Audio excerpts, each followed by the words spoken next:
Halo sahabat YouTube dimanapun Anda berada, apa kabar? Kembali lagi dengan sebuah film yang berjudul Message Man tahun 2018, menceritakan tentang seorang bule yang datang ke negeri tercinta kita ini, dan kalian akan dibuat kaget dengan apa yang dia lakukan. Penasaran? Langsung saja siapkan kopi, duduk manis, dan inilah dia.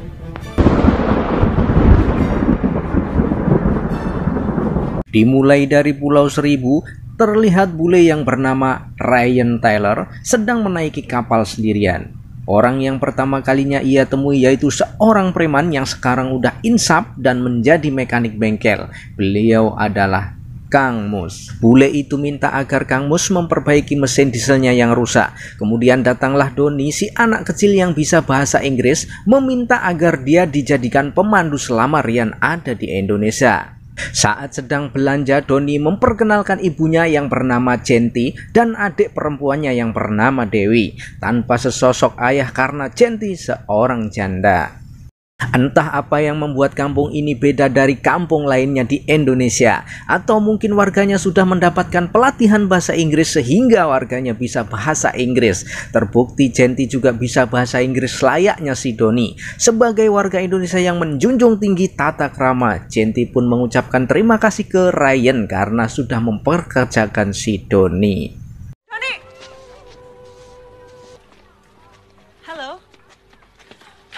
Di malam yang gelap terlihat kapal perompak yang dipimpin oleh bos perompak bersama dengan cecunguknya yang bernama Asep baru saja menerima kiriman barang baru, tapi bukan barang elektronik dan sejenisnya, yang ternyata mereka ini adalah pengepul para gadis desa yang diculik kemudian dijual ke mafia yang ada di Jakarta. Keren Jakarta ada mafianya juga.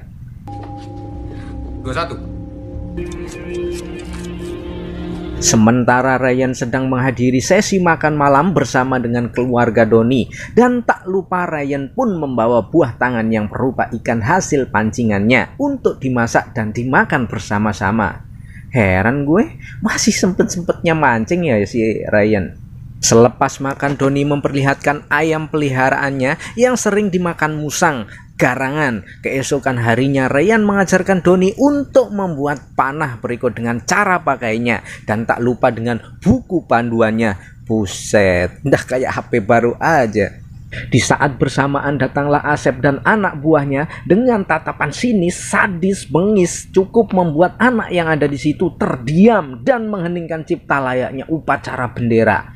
Yang ternyata Asep mendapatkan mandat dari bos besarnya untuk mengambil gadis di situ karena stok gadis di gudangnya sudah menipis. Dan ini mah udah kayak ekspedisi aja.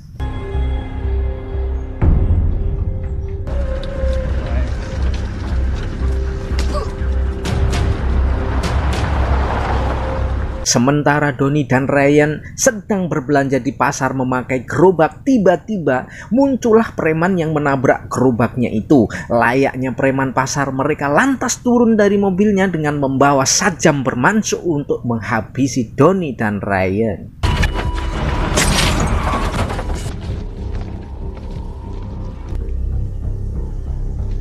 Namun apa yang terjadi? Ryan bagaikan Barry Prima menghajar musuhnya tanpa ampun hingga si Asep mendengar anak buahnya sudah menjadi perkedel bagaikan cacing kepanasan.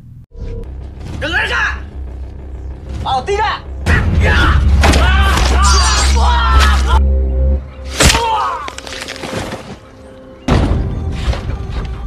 Genti. Mengetahui anak buahnya sudah tewas mengenaskan, Asep kemudian melaporkan hal tersebut ke bos besarnya. Berikut dengan fotonya si Ryan, yang langsung foto itu dikirim ke pelanggannya setia yang ada di Jakarta yang bernama Lee.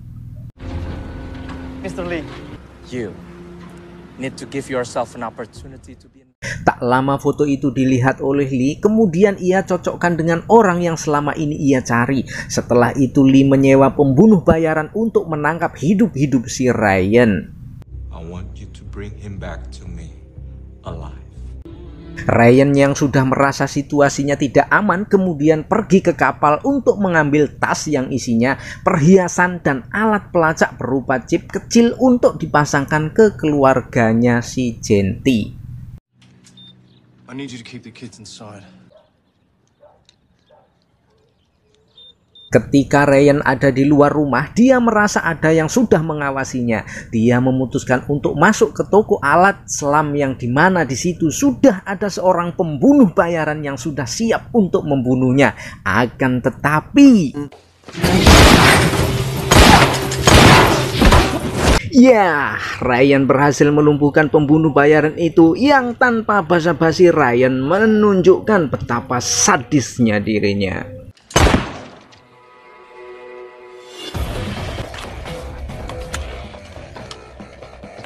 Lantas di rumah sniper yang tadi mengintai Ryan, ternyata mereka ini saling mengenal dalam satu profesi, yang alasannya kenapa mau dia mengintai Ryan, yaitu hanyalah duit, dan duit.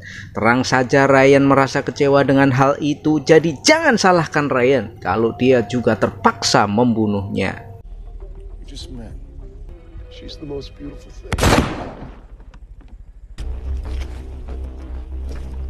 Di sini kita akan tahu ternyata alasan Lee untuk menangkap Ryan adalah dendam pribadi, karena kedua orang tua Lee dibunuh oleh Ryan di hadapan mata kepala Lee sendiri. I've killed too many. I call him the message man. Kemudian Asep bersama pasukannya telah tiba untuk menangkap Ryan. Sementara Asep sendiri menyandra Doni dan Dewi untuk dibawa ke Jakarta. Yang mau tidak mau jika Ryan pengen melihat Doni dan Dewi hidup-hidup, makanya Ryan harus datang ke Jakarta. Dikira gampang untuk menangkap Ryan walaupun dengan pasukan sekalipun, toh akhirnya semua pasukan Asep dibantai semua satu persatu oleh Ryan.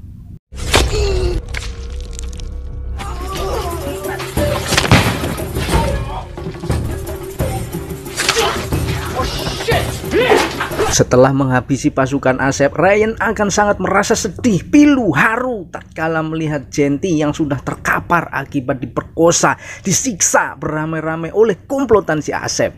Sayup-sayup terdengar telepon berdering yang ternyata Lee mengancam akan membunuh Doni dan Dewi apabila Ryan tidak datang ke Jakarta dalam jangka waktu 2 jam saja. Dengan tewasnya Asep beserta komplotannya tentu saja akan membuat si bos besar merasa takut luar biasa, karena ternyata Ryan ini bukanlah orang yang sembarangan.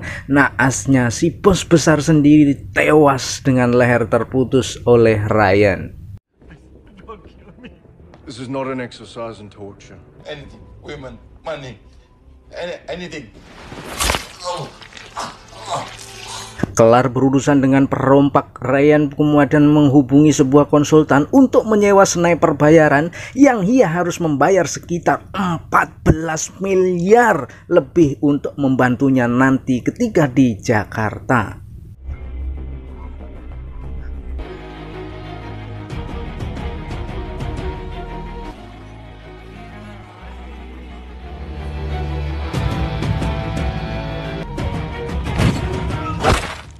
Setelah Ryan terhubung dengan The Konsultan, misi pun akan segera dimulai.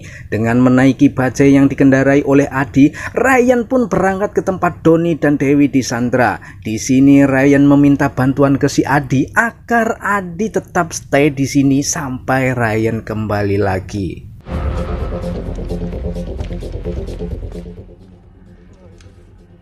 Terlihat Ryan memasuki gedung tanpa harus berkelahi terlebih dahulu dengan penjaganya, karena sniper bayaran sudah membackup si Ryan dari jarak jauh. Alhasil penjaga pun tewas satu persatu.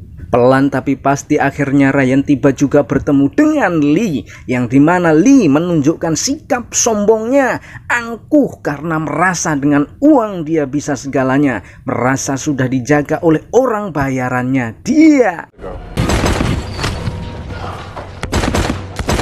Ya, hanya dengan waktu 3 detik semua pembunuh bayaran Lee tewas. Hal itu membuat Lee jadi kicep panas dingin melihat aksi sadisnya Ryan yang mencincang-cincang tubuhnya preman bayarannya tanpa peri kemanusiaan yang adil dan beradab. You imagine the passion, Lee? Can you? Kali ini Ryan minta tolong Adi untuk pura-pura jadi orang kaya dan masuk ke klub yang dimana tempat Donnie disekap. Dengan memberikan dolar ke satpam, tentu saja Adi masuk di klub itu dengan mudah, yang tanpa mereka sadari bahwa dolar itu sudah dilengkapi dengan bahan peledak.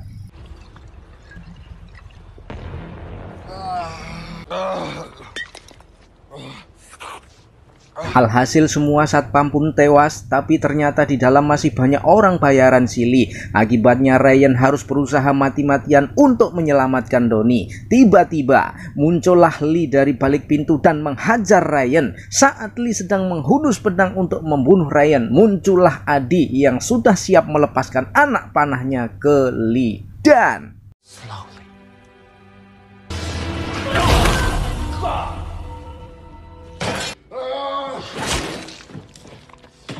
setelah semua selesai, datanglah polisi untuk mengamankan. Lantas Adi kembali untuk beristirahat malam ini. Saat pagi bangun, Adi dikejutkan dengan koper berikut nomor kodenya. Ketika dibuka, isinya adalah uang yang cukup untuk Adi berhenti jadi tukang bajai dan memulai hidup baru berkat bule yang baru ia kenal semalam.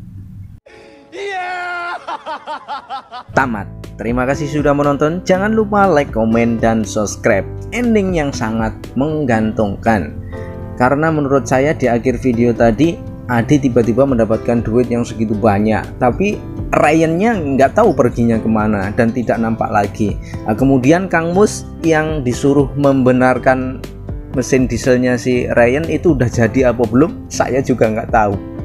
Biar sajalah, biar produsernya saja yang tahu. Saya Moel, pamit undur diri dan sampai jumpa.